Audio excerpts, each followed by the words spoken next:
धुलवड 2026 चंद्रग्रहण 2026 या दिवशी काय करावे, काय टाळावे? चंद्रग्रहण कधीपासून कधीपर्यंत? नमस्कार मित्रांनो, श्री स्वामी समर्थ. मित्रांनो, आजचा दिवस तुम्हाला खूप छान, सुखाचा, आनंदाचा जावो हीच स्वामी महाराजांच्या चरणी प्रार्थना करून आजच्या या आपल्या नवीन व्हिडिओला सुरुवात करूया. मित्रांनो, 2026 मध्ये होळीच्या काळात एक मोठी खगोलीय घटना घडत आहे. 3 मार्च 2026 रोजी चंद्रग्रहण आलेलं आहे. तर हे चंद्रग्रहण लागणार आहे. पण हे साधं ग्रहण नाही, हे आहे खड्गग्रास चंद्रग्रहण आहे. आता तुम्ही म्हणाल, खड्गग्रास म्हणजे नेमकं काय? हे ग्रहण शुभ आहे की अशुभ आहे? सूतक लागणार का? आणि हे चंद्रग्रहण भारतात दिसणार आहे का? गर्भवती महिलांनी काय काळजी घ्यावी? गर्भवती महिलांनी काय करावे, काय टाळावे? आणि सर्वात महत्त्वाचं, होळीच्या दिवशीच ग्रहण असेल तर मग रंग खेळायचे का नाही? धुलवड कधी साजरी करायची? धुलवड 3 मार्च की 4 मार्चला काय करावे? चंद्रग्रहण कधीपासून कधीपर्यंत? आज आपण सगळं स्पष्ट आणि सविस्तर आजच्या व्हिडिओमध्ये जाणून घेणार आहोत. म्हणून हा व्हिडिओ शेवटपर्यंत नक्की बघा. मित्रांनो, 3 मार्च 2026 वार मंगळवार या दिवशी आलेला आहे खड्गग्रास चंद्रग्रहण. आणि मित्रांनो, त्याच दिवशी धुलिवंदन म्हणजेच आपल्या ग्रामीण भाषेत धुलवड ही देखील आलेली आहे. मित्रांनो, चंद्रग्रहण 2026 हे काही साधं ग्रहण नाही, तर या ग्रहणाला तुम्ही साधं ग्रहण समजण्याची चूक अजिबात करू नका. आध्यात्मिक, वैज्ञानिक आणि ज्योतिषीय दृष्ट्या या चंद्रग्रहणाचं अत्यंत महत्त्व आहे. बऱ्याच लोकांच्या मनामध्ये भरपूर प्रश्न आहेत. चंद्रग्रहण 2026 धुलवड एकाच दिवशी, मग नेमकं काय करावं, काय टाळावं? धुलवड आणि चंद्रग्रहण 2026. धुलवडीच्या दिवशी येणारे चंद्रग्रहण 2026 मध्ये तुमच्या घरच्या वातावरणावर आणि नशिबावर प्रभाव टाकू शकते. या व्हिडिओत आपण पाहणार आहोत चंद्रग्रहणाची अचूक वेळ, सूतक, काय करावे, काय टाळावे, तसेच वैज्ञानिक आणि ज्योतिषीय दृष्टिकोन. त्यामुळे व्हिडिओ शेवटपर्यंत बघा, कारण काही नियम पाळले नाहीत तर ग्रहणाचा नकारात्मक परिणाम देखील तुमच्यावरती होऊ शकतो. चंद्रग्रहण म्हणजे काय? चंद्रग्रहण म्हणजे पृथ्वी आपल्या सूर्याच्या प्रकाशात अडकलेल्या चंद्राच्या मार्गात अडथळा आणते. ज्योतिषशास्त्रानुसार चंद्रग्रहणाचे परिणाम मानसिक स्थिती, घर आणि नशिबावर होतात. विज्ञान सांगतं की हे एक भौतिक घटना आहे, पण संस्कृतीत त्याला आध्यात्मिक महत्त्व आहे. 2026 धुलवड चंद्रग्रहणाची अचूक वेळ काय आहे? भारतीय वेळेनुसार ग्रहण कधीपासून चालू म्हणजे सुरू होणार आहे आणि कधी संपणार आहे, हे सर्व आजच्या व्हिडिओमध्ये आपण जाणून घेणार आहोत. त्याआधी व्हिडिओला एक लाईक अवश्य करा व आपल्या मराठी रोहिणी किचन चॅनलला सबस्क्राईब जरूर करा व कमेंटमध्ये हर हर महादेव किंवा सोमाय नमः नक्की लिहा. पौर्णिमा तिथी आलेली आहे. तर पौर्णिमा तिथी 2 मार्च 2026 सायंकाळी 5:55 सुरू होईल. पौर्णिमा समाप्त 3 मार्च 2026 सायंकाळी 5:30 समाप्त होईल. म्हणजे 2 मार्च संध्याकाळपासून पौर्णिमा लागू होते. तर चंद्रग्रहण 3 मार्च 2026 हे सविस्तर बघूया.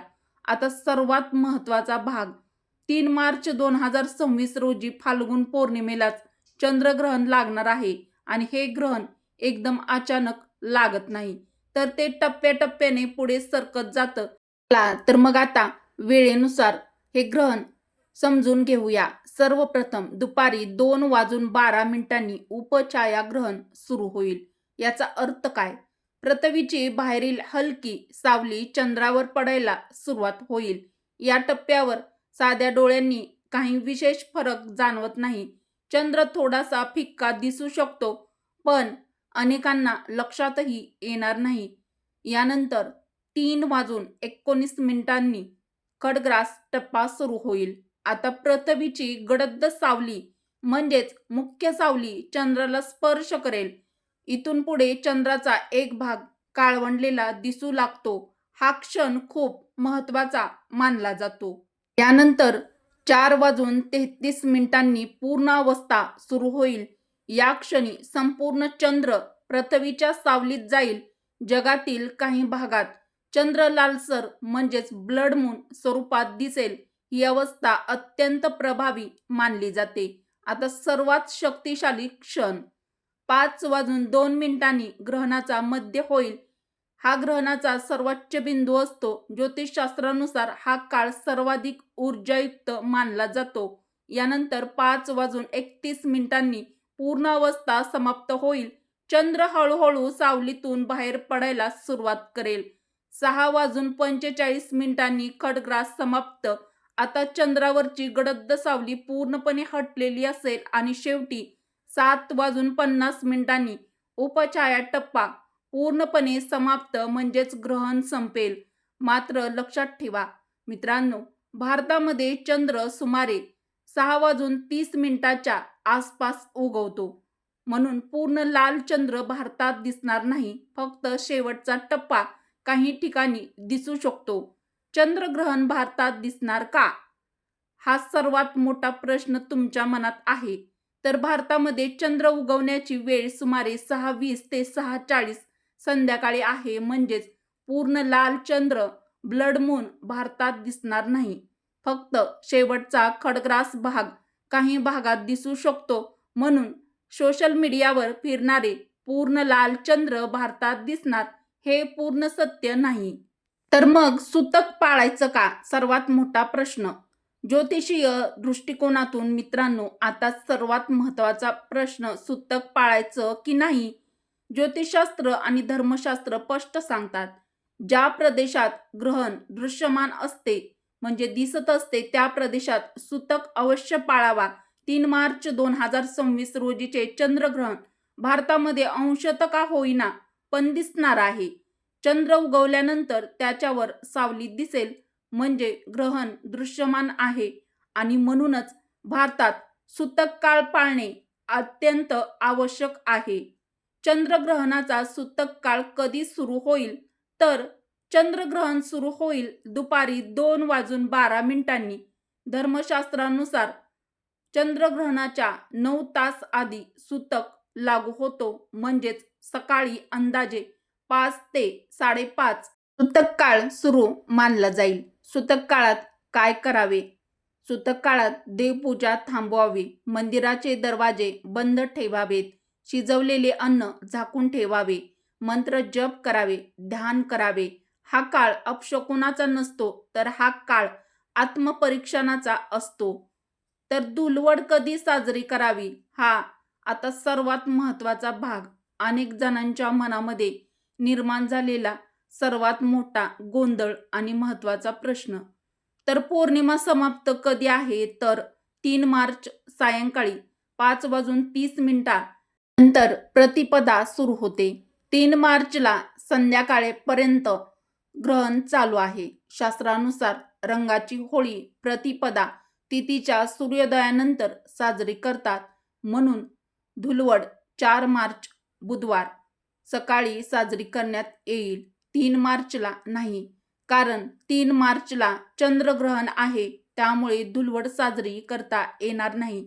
हा काळ ग्रहणाचा असेल, त्यामुळे धुलवड 4 मार्च 2026 वार बुधवार या दिवशी साजरी करण्यात येईल. ग्रहणाच्या दिवशी काय करू नये? अनावश्यक वाद, भांडणे, कलह टाळावेत. नकारात्मक विचार टाळावे. गर्भवती महिलांनी जास्त ताण घेऊ नये. आपली स्वतःची व आपल्या बाळाची काळजी गर्भवती महिलांनी नक्की घ्यावी. काय करावे? चंद्रग्रहणाच्या दिवशी ध्यान मंत्र जप करावे. घरात शांत वातावरण करावे. स्वच्छ ठेवणे, विशेषतः पूजाघरात. ग्रहण संपल्यावरही स्वच्छता आवश्यक. अन्नदान व पाण्याचे दान. गरीब पशु पाण्यात अन्न देणे शुभ. सकारात्मक विचार, राग, वाद, नकारात्मक ऊर्जा टाळा. धार्मिक क्रिया. घरातील मंदिरात चांदी, तांबे वापरून पूजा करावी. दीप लावणे फायदेशीर आहे. भाग 5. काय टाळावे? ग्रहणाच्या दिवशी घरात मोठे निर्णय किंवा व्यवहार करणे टाळा. धारदार वस्तू, कात्री, चाकू वापरणे टाळा. अन्न बनवणे टाळा. जास्त अन्न सेवन करणे टाळा. नदी, तलाव, समुद्राजवळ जास्त वेळ घालवणे टाळा. वाद, राग, नकारात्मक विचार ग्रहणाच्या दिवशी टाळा. वैज्ञानिक आणि ज्योतिषीय महत्त्व. वैज्ञानिक दृष्टिकोन. ग्रहण म्हणजे फक्त पृथ्वीच्या सावलीतून होणारा दृश्य अनुभव. ज्योतिषीय दृष्टिकोन. चंद्रग्रहणामुळे मानसिक स्थिती बदलते. काही लोक शांत राहतात. काही लोकात चिंता येते.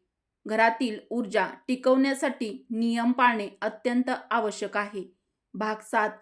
धुलवड आणि ग्रहणाचे विशेष महत्त्व. धुलवडीच्या दिवशी चंद्रग्रहण आणि उत्सवाचा संगम असल्याने आध्यात्मिक ताकद जास्त आहे. घर स्वच्छ ठेवा. पूजा, अन्नदान, मंत्रजप या गोष्टी केल्यास सकारात्मक ऊर्जा दुप्पट होते. ग्रहणाच्या दिवशी विवाह, गृहप्रवेश, मोठा व्यवहार करणे टाळावे. मित्रांनो, उपयुक्त व्हिडिओ आवडल्यास व्हिडिओला एक लाईक अवश्य करा व आपल्या मराठी रोहिणी किचन चॅनलला सबस्क्राईब करा व कमेंटमध्ये सांगा की तुम्ही ग्रहणाच्या दिवशी कोणते नियम पाळता. व्हिडिओ शेवटपर्यंत पाहिल्याबद्दल तुम्हा सर्वांचे मनापासून धन्यवाद. श्री स्वामी समर्थ. जय श्रीकृष्ण. जय माता लक्ष्मी. धन्यवाद.